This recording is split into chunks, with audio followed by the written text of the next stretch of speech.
Welcome to the deep dive.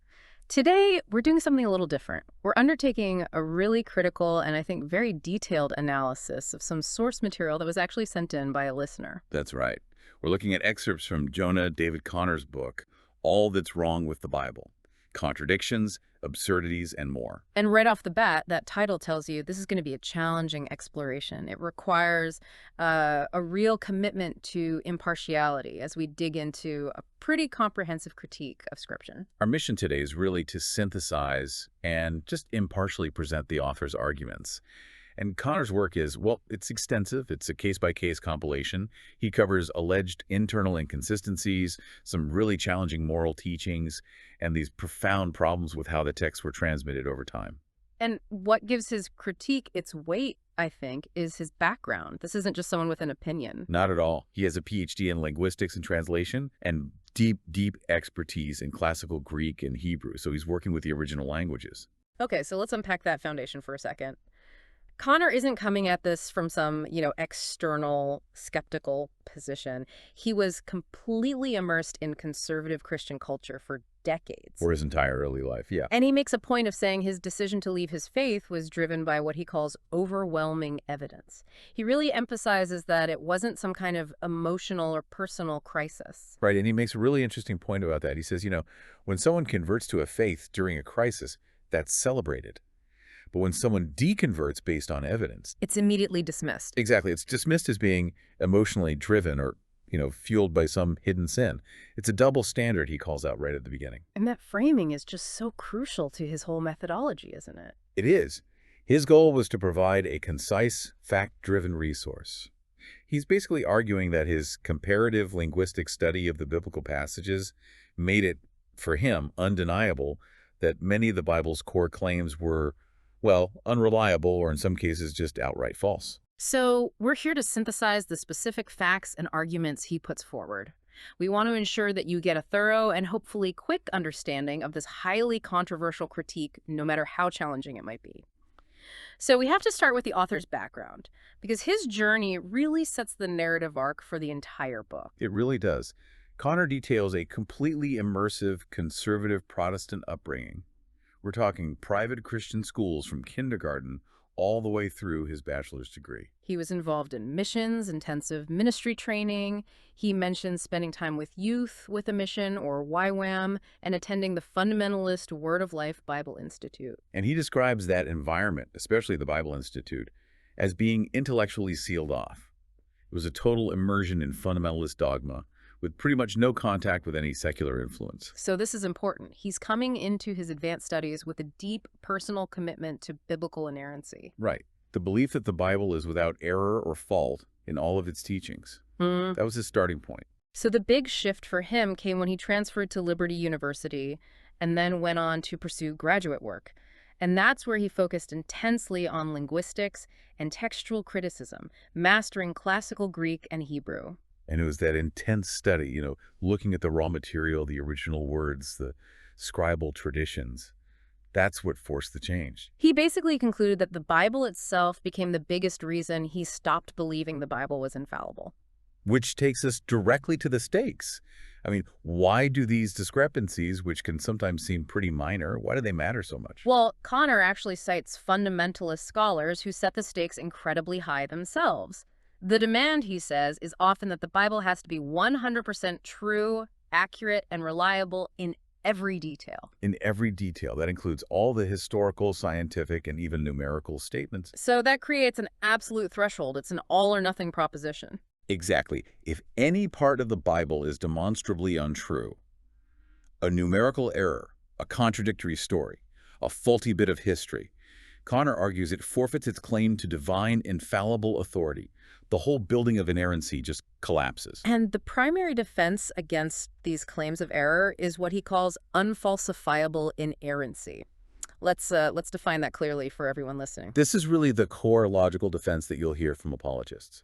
They argue that the contradictions and errors we see today, they're not flaws in the Bible itself. Right. They're just mistakes made by copyists. They're scribal errors that corrupted the perfect, original, divinely inspired manuscripts. But the problem, as Connor highlights, is that this claim is just impossible to prove. Because we don't have any of them. We possess no original manuscripts of any biblical book. The originals are gone. All we have are copies of copies of copies, separated by vast stretches of time. And that time gap it's truly staggering when you look at it, especially for the Old Testament. Oh, absolutely. I mean, we are talking about source material separated by millennia from the original authors. The standard, most authoritative source for the Hebrew Old Testament is the Masoretic text. And the oldest complete copy of that? The Leningrad Codex. It dates from the 9th century CE. That is well over 1,200 years after a lot of the Old Testament was supposedly written. So Connor's point is that relying on a text copied over a period of 1,200 years leaves an enormous margin for error and change. An enormous one. Now, I know what some people are thinking. What about the Dead Sea Scrolls? Didn't they help bridge some of that gap? They did, and he addresses that. They proved a lot of consistency in certain areas. For sure. The scrolls were a massive discovery, and they definitely improved the time gap for some specific books. Isaiah is the most famous example. It showed a remarkable consistency with the Masoretic text from 1,000 years later. But he notes the limitations. Big limitations. Many key books, like Job, Proverbs, Ezekiel, they're represented by just a few scraps or maybe some incomplete chapters. And critically, the entire book of Esther isn't represented at all. So while the scrolls offer these amazing snapshots of earlier versions, for many books, we're still relying on that late-dating Masoretic text as the primary authoritative foundation. Which means the textual uncertainty is very real for the majority of the material. So if defenders are claiming that the perfection exists only in these non-existent original documents, Connor poses this pretty profound theological challenge. He asks, why would an omnipotent, omniscient deity inspire a perfect revelation only to then allow human copyists to immediately corrupt it through carelessness? Right, denying billions of future followers access to that perfect text. It raises this problem of divine maintenance. If the deity inspired perfection but couldn't, or maybe chose not to oversee the copying process to maintain it, then the revelation was flawed right from the start, at least from the standpoint of its usefulness and accessibility. Connor argues that the resulting corruption is either a failure of divine power or a failure of divine intention. And either one of those undermines the claim of an infallible book from an all-powerful being. Okay, let's talk about another key apologetic defense he tackles. This is the different perspectives argument. The idea that conflicting biblical accounts are just, complementary viewpoints, like different witnesses filling out the whole picture of an event. Right, and Connor draws a very sharp line here. He distinguishes between genuine differences in perspective and what he calls bad testimony, which he defines as direct, incompatible claims. He calls it a type B contradiction. So what's an example of a difference in perspective? That would be, say, one gospel noting Jesus went to a house and another noting he went to a garden. Those don't contradict. They could both be true. They just complement each other. And the bad testimony, how does he define that? He uses this hit-and-run analogy, and it's really powerful. If one witness says the driver was an elderly man in a blue car, and a second witness says the driver was a teenager in a red truck, Those can't both be true. they're incompatible facts. They don't complement each other. They negate each other on key objective details.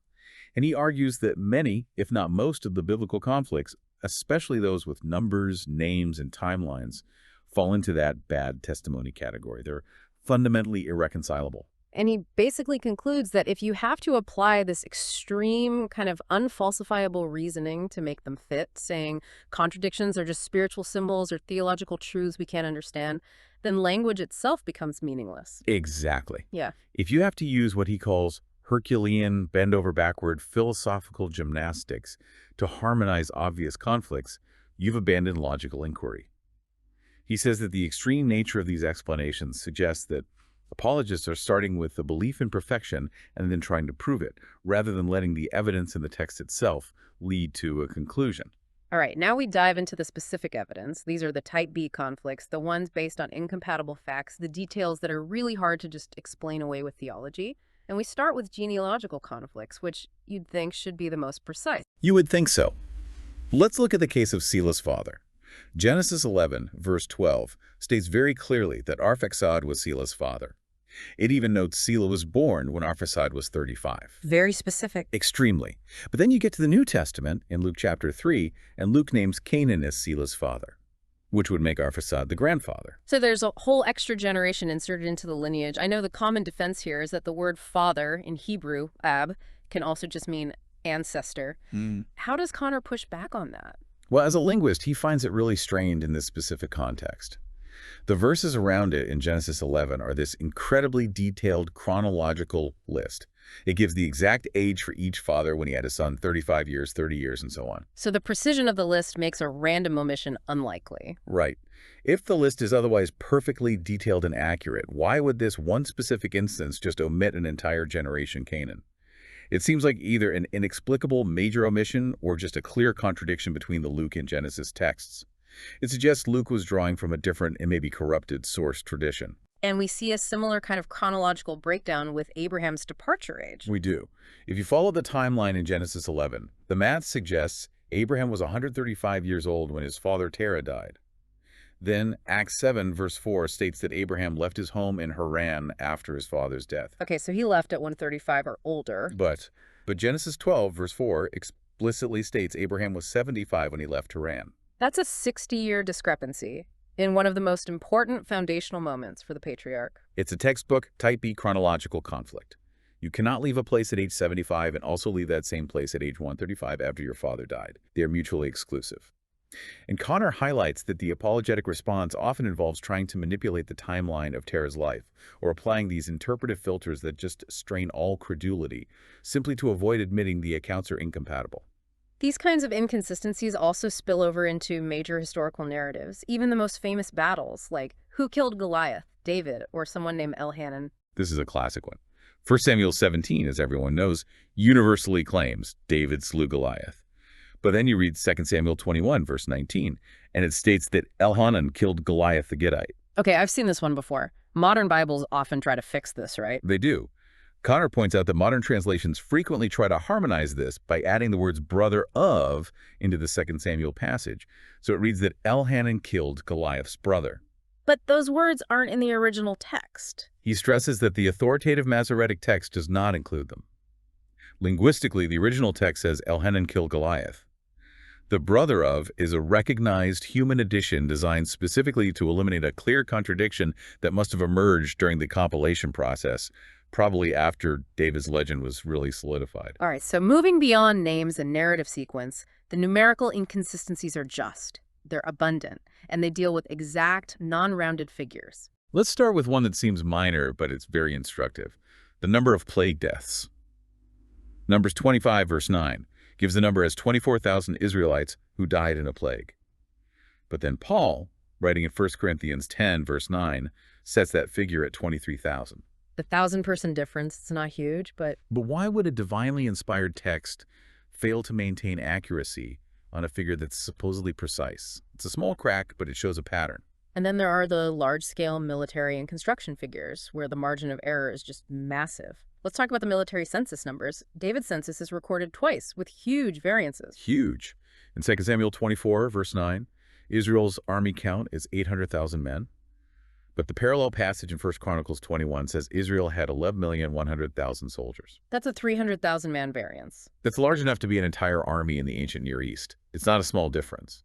The discrepancy in Judah's count is also significant. 500,000 versus 470,000. So what's the common theological defense here? I've heard that maybe the chronicler in 1 Chronicles was counting differently, maybe including or excluding certain groups? That's the argument, yes. That perhaps he was counting tribal levies or units differently.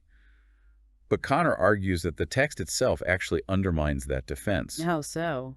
Because the chronicler himself states that he did not count the tribes of Levi and Benjamin, and yet he still came up with the higher contradictory figure of 1.1 million for Israel. So even with fewer tribes counted, the number went up. Right.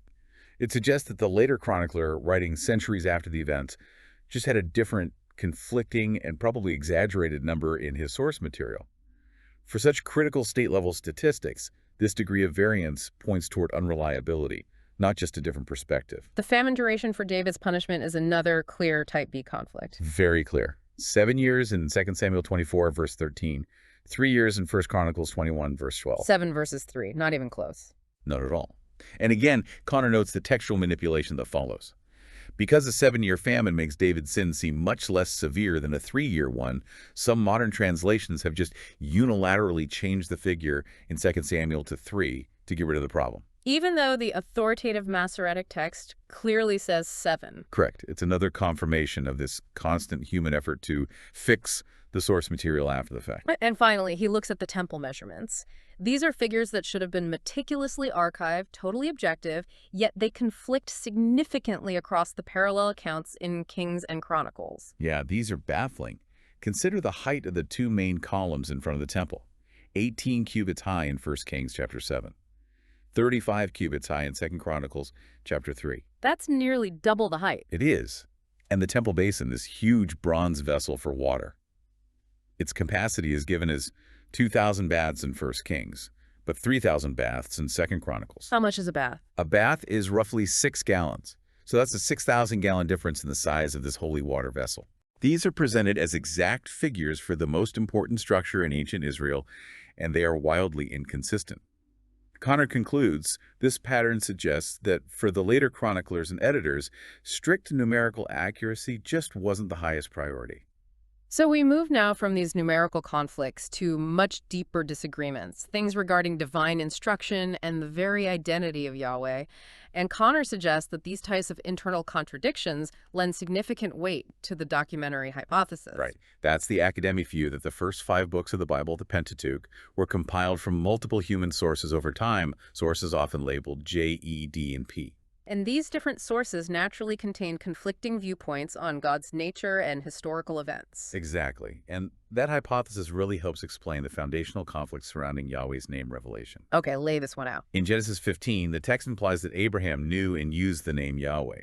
But then you get to Exodus chapter 6, verse 3, and it explicitly states, the name Yahweh was not revealed to Abraham, only the name El Shaddai, or God Almighty. So as a linguist, how does Connor use the Hebrew text to really reinforce this as a contradiction and not just some subtle distinction? He emphasizes that the original Hebrew word for the divine name, the tetragrammaton YHWH, is identical in both verses. There's no ambiguity. So if you accept the documentary hypothesis, this makes perfect sense. Because one source knew the name and the other didn't. Precisely. One source, the J or Yahweh's source, used the name from the very beginning. Another source, the P or priestly source, asserted the name was a later revelation to Moses. But if you assume a single author, Moses, wrote both passages under divine inspiration. Then the contradiction is total and completely inexplicable. Exactly. Then there's the profound theological conflict about seeing God. Multiple Old Testament figures, Jacob, Moses, Isaiah, they're all described as having seen Yahweh. Jacob says he saw him face to face and lived. That's Genesis 32. But the very same body of Scripture, the Pentateuch, directly contradicts this. It does. Exodus 33, verse 20 states, no one can see Yahweh's face and live. And the New Testament doubles down on this, with John and 1 Timothy claiming unequivocally that no one has or can see Yahweh. Does Connor's linguistic analysis weigh in on the translation of seeing here? Is there some wiggle room? Not really. He confirms that the Hebrew words used for see and face in the Old Testament passages are consistent. And the Greek word used in the New Testament, in John and 1 Timothy, is the precise word used in the Septuagint, that's the Greek translation of the Old Testament, to translate the Hebrew. So semantically and linguistically, they're talking about the same thing? Yes. The statements are in direct, explicit conflict. One set of texts says people saw God and lived. Another set says seeing God means certain death. What's fascinating here is the internal conflict about the law itself, specifically the 2 sets of 10 commandments. We all know the traditional ethical set from Exodus 20, but there's a second set. There is in Exodus 34, and most people are completely unaware of it. And the second set is highly ritualistic. What does it focus on? Things like the Festival of Weeks, the Feast of Unleavened Bread, and the famous prohibition against cooking a baby goat in its mother's milk.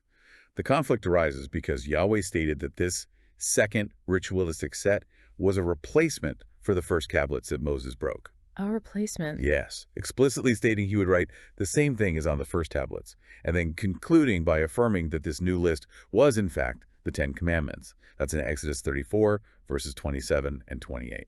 So the text itself claims this ritualistic list is the replacement, which contradicts the widespread popular and theological understanding that the 10 Commandments are these fundamental ethical and moral guides. Correct. And again, this variance points strongly toward a compilation process. Editors were likely merging different traditions of what constituted the core covenant laws, and the result is this textual dissonance, where a ritualistic list is explicitly identified as the Ten Commandments replacement. And this brings us to the contradictory moral mandates, where Old Testament divine instructions just clash dramatically with New Testament ethical standards. The command for revenge is a really striking example.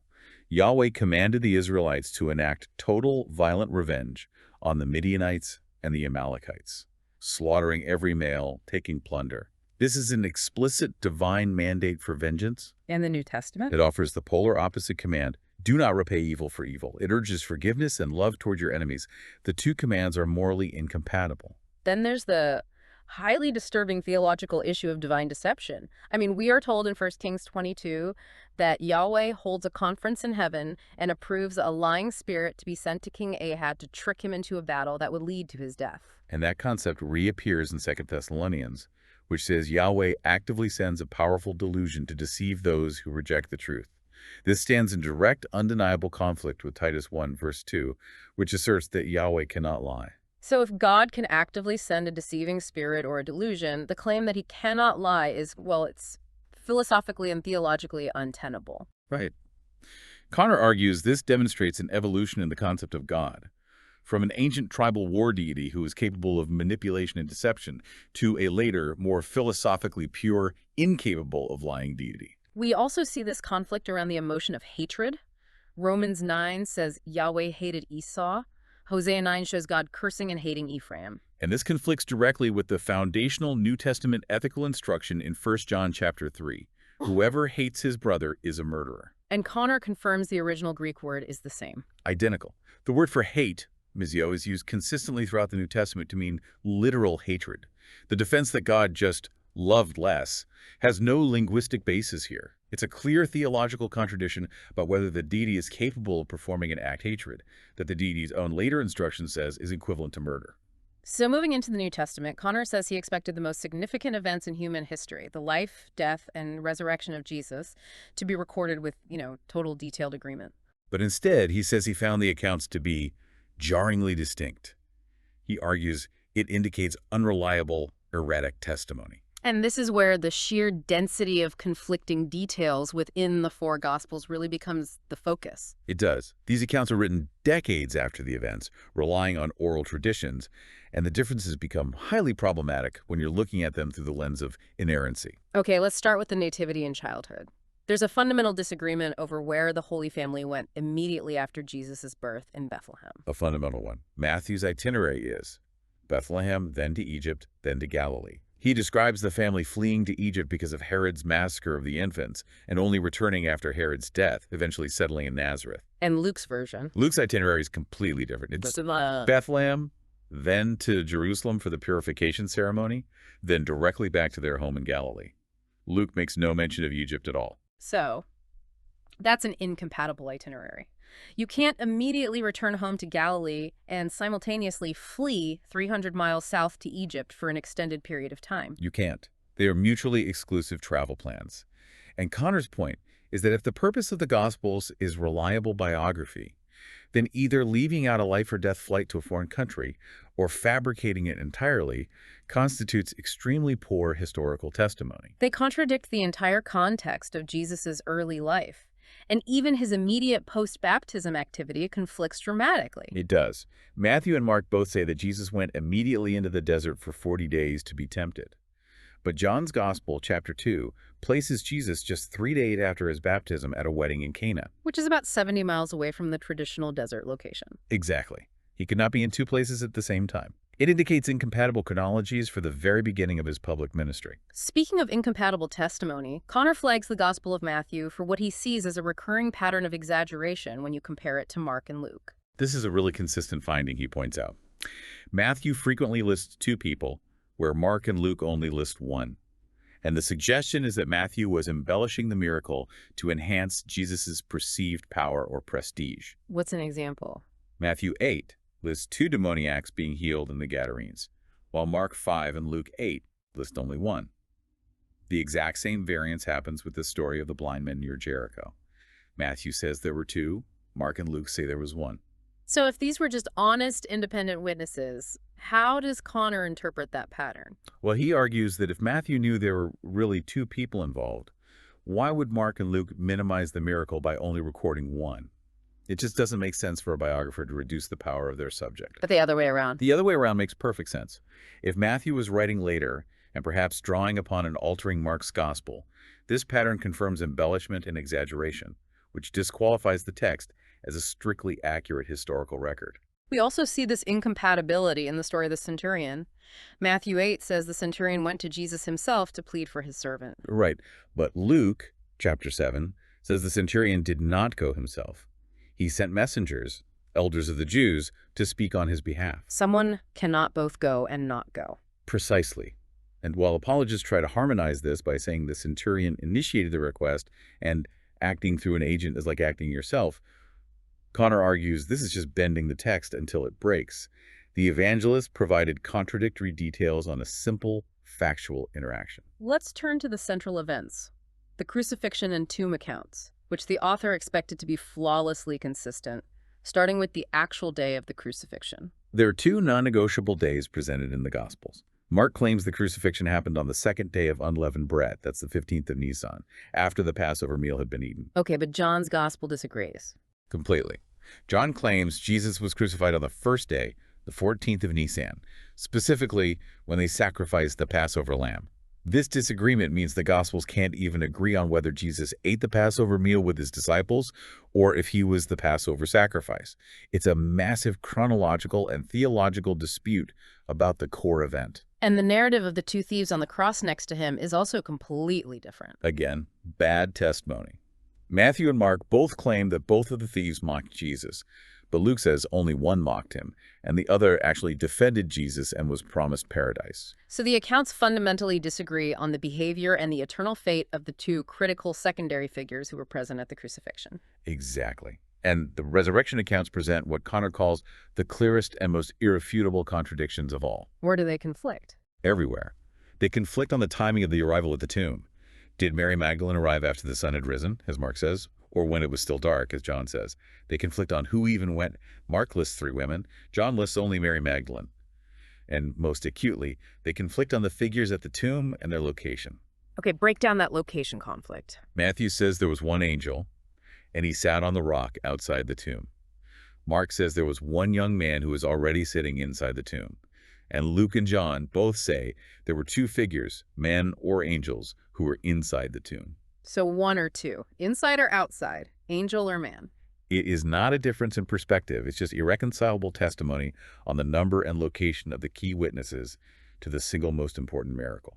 And this feeds directly into the ultimate conflict, the post-resurrection location and the duration of the appearances. Yes. Matthew 28 says the disciples went to Galilee, which is 70 miles north of Jerusalem, and that's where they saw the resurrected Jesus. But Luke 24 says the disciples stayed in Jerusalem and were explicitly told to stay there. And Luke says Jesus ascended to heaven when? Luke says he ascended to heaven that same day from Bethany, which is just outside Jerusalem. So if Jesus ascended that very afternoon from near Jerusalem, the disciples could not have then traveled 70 miles north to Galilee to meet him later, as Matthew claims.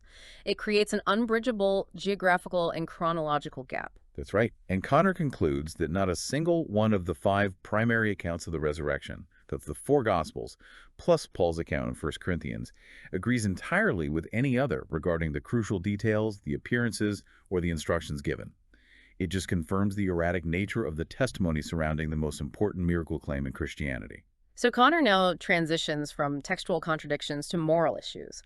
And he argues that even if you could magically resolve every single contradiction, the Bible's inherent morality still reflects the primitive, ancient world, rather than the immutable perfection of a divine being. That's his core argument here.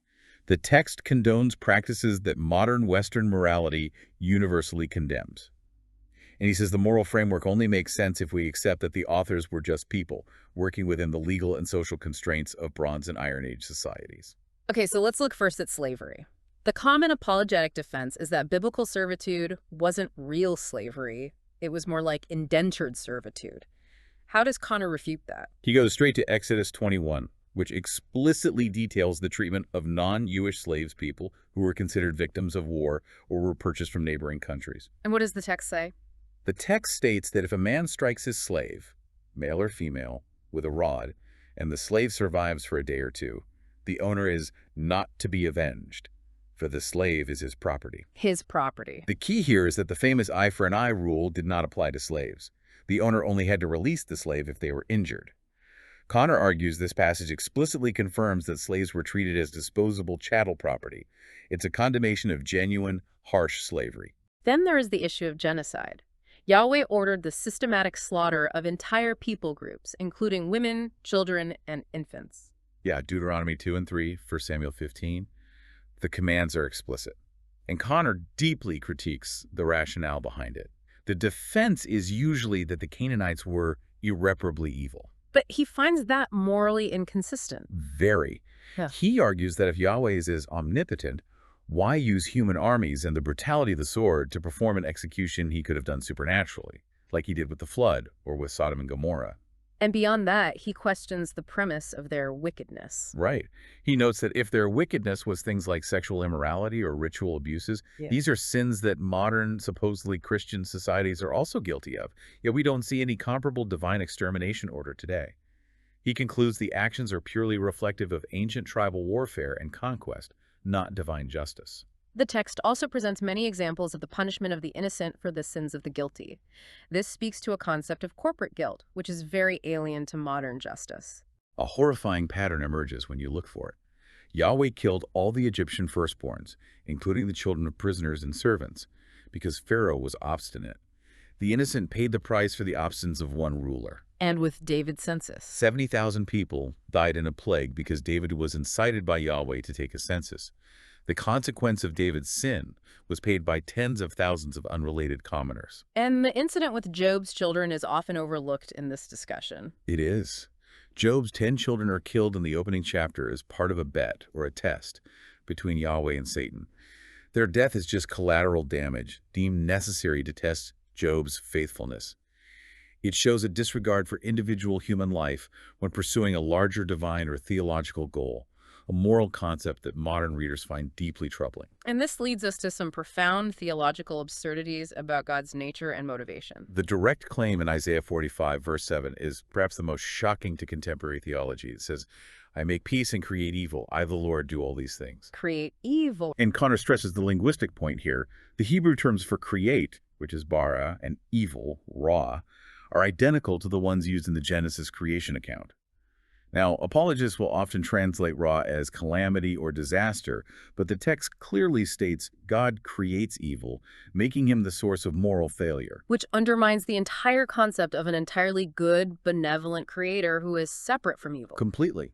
And the notion of divine manipulation for military training is equally jarring. That's the point about Yahweh's war practice. Yes, in Judges chapter 2 and 3, it claims Yahweh deliberately left some Canaanite nations unconquered.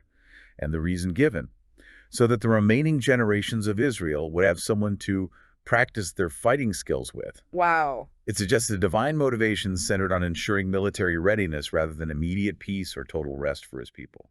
One of Connor's most compelling structural arguments is the startling lack of core doctrine in the entire Old Testament about the afterlife. He finds it incredible. Nowhere in the Old Testament did Yahweh urge his people to obey him in order to get heavenly rewards or to avoid eternal punishment. The motivation for obedience was entirely focused on earthly prosperity. So rain, crops, victory in battle. Long life, large families. Or, on the flip side, earthly punishment, drought, disease, and being conquered. Why is that absence so significant to him? Well, if heaven and hell are the single most important pieces of information for human salvation, their complete absence in the thousands of years of the Old Covenant is just. It's contradictory to the New Testament's intense focus on laying up your treasures in heaven. So it suggests the doctrine of eternal reward and punishment was a later theological development. Exactly. It was absent from the earliest conceptions of God's covenant with Israel. And finally, he addresses the factual absurdities or exaggerations like the massive population claims for the Exodus. The claim of 603,550 men over 20 leaving Egypt, which would translate to roughly 2 million people with women and children, is highly improbable from an archaeological perspective. Right. A population of that size wandering the Sinai Desert for 40 years would have left a massive archaeological footprint. Massive. Millions of artifacts, graves, bones. And he argues, the evidence just does not support that claim. He groups this with other clear narrative exaggerations like Samson killing 1,000 men with the jawbone of a donkey, suggesting these hyperbolic figures demand that readers accept a Bible contains elements of folklore and legend, not just strict historical fact. So now we move to his critique of prophecies, which are, essential evidence for the divine inspiration of the text. And Connor's point is that a truly divine prophecy should clearly delineate details that couldn't possibly be guessed. Specific names, dates, non-obvious future events. Exactly. And he argues the Bible lacks this specificity. Instead, it relies on vague language and what he sees as literary misapplication. His argument is that the New Testament writers engaged in what he calls forced fulfillment, where passages are cherry-picked and taken completely out of their original context to make them look like messianic predictions. He uses Psalm 22 as a prime example of this. This is the psalm often cited for its incredible detail about the crucifixion. They pierced my hands and my feet. Right. But the original psalm is an imprecatory psalm. It's written by the author himself, referring to his own suffering, not the Messiah. The original context never suggests it's a prediction. By lifting phrases out of it, the New Testament writers create a connection that just did not exist in the original scroll. Can we look at a specific failure of prophecy that he points out, maybe one that involves a geographical error? Absolutely. Matthew 2, verse 18, cites Jeremiah 31, Rachel weeping for her children, to explain Herod's massacre of the infants in Bethlehem. Okay. But the original Jeremiah passage refers to a place called Ramah, which was a town near the Babylonian deportation route, located miles away from Bethlehem. So it's a different city. A completely different city. Connor argues that Matthew, desperate to connect the event to an Old Testament passage, misapplied a, quote, referring to one city to an entirely different one, demonstrating a lack of concern for the original geographic or historical context. Another prime example is Matthew 2, verse 15, which uses Hosea 11, from Egypt, I called my son, to justify Jesus' return from Egypt. And the original Hosea text clearly refers to the nation of Israel coming out of Egyptian slavery. To classify this as some kind of double prophecy fulfilled by Christ requires you to assert that any two historical events, even if they're contextually unrelated, can be linked if they just share a few common words. He calls this intellectual gymnastics. That's the term he uses, yeah, intended solely to maintain the claim of inerrancy. And this leads us to the fundamental issue of textual criticism. The text was not set in stone.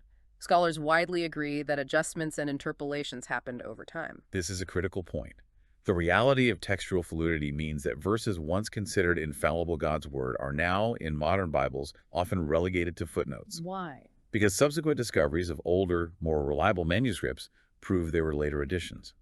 This demonstrates that human scribes over the centuries felt comfortable adding to or clarifying the text based on whatever the prevailing doctrine or piety was at the time. Can you elaborate on the most significant examples of this textual manipulation that actually affected theology? The most famous case is probably Mark's ending, verses 9 through 20 of Mark, chapter 16. The long ending of Mark. Right. Connor confirms that these verses are absent from the oldest and most reliable manuscripts, like the Codex Sinaiticus and Vaticanus. And this section contains the explicit promise that believers can pick up poisonous snakes and drink deadly poison without any harm. And there are churches that base their practice on those verses. There are. So for sects whose entire practice is based on these specific verses, discovering that they were recognized later interpolation fundamentally changes their entire doctrinal foundation. What about changes made to liturgical material, like the Lord's Prayer? Yes. The familiar concluding doxology of the Lord's Prayer, "For yours is the kingdom and the power and the glory forever and ever. Amen," is a recognized liturgical addition. It's not in the original. It's absent from the most authoritative early manuscripts of both Matthew and Luke. Scribes likely added it, borrowing from David's prayer in 1 Chronicles, to make the prayer more suitable for public worship. It wasn't part of the original gospel text. And the most profound theological manipulation, he says, involves the doctrine of the Trinity through a specific addition in the book of 1 John. Absolutely.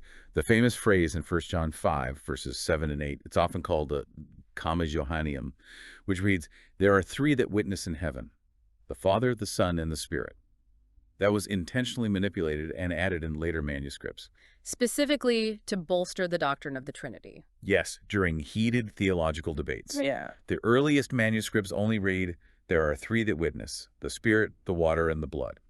The insertion of the Trinitarian phrase is a textbook example of a scribe altering the text to enforce theological consistency, and that discovery fundamentally challenges the authenticity of key doctrinal proof texts. And even in the book of Revelation, we see variants on the ultimate symbol of evil, the number of the beast. Most people know Revelation 13, verse 18 as 666, but Connor notes that a minority of manuscripts, some dating as early as the 4th century CE, actually read 616. To 16. Yes, and this variance is often connected to the gematria, the numerology, of Emperor Nero's name.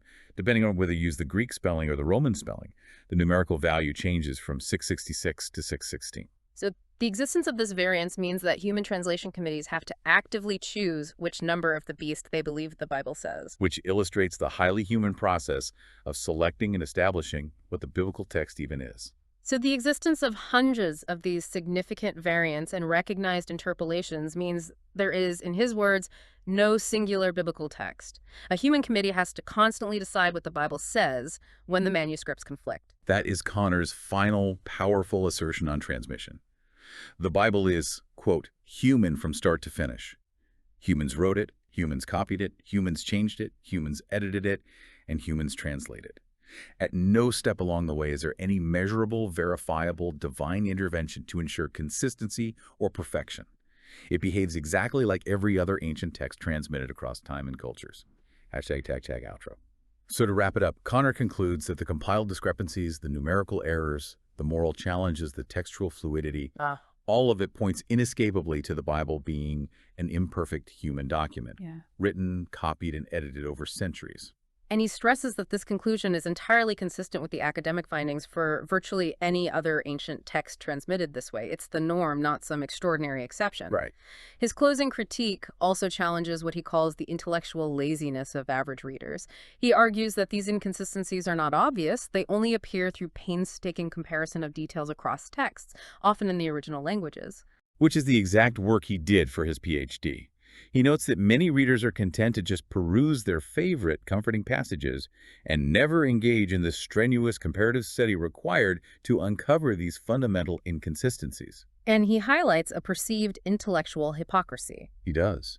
He says evidence is often important to some believers only when it's in their favor, say, a minor archaeological finding that supports a historical footnote. But when they're confronted with overwhelming internal evidence against scriptural reliability, they retreat. They claim the main message of love and salvation isn't affected by minor discrepancies. Right. And Connor's response is that detailed lists and precise numbers wouldn't have been included in the first place if they weren't deemed important to the historical or theological message.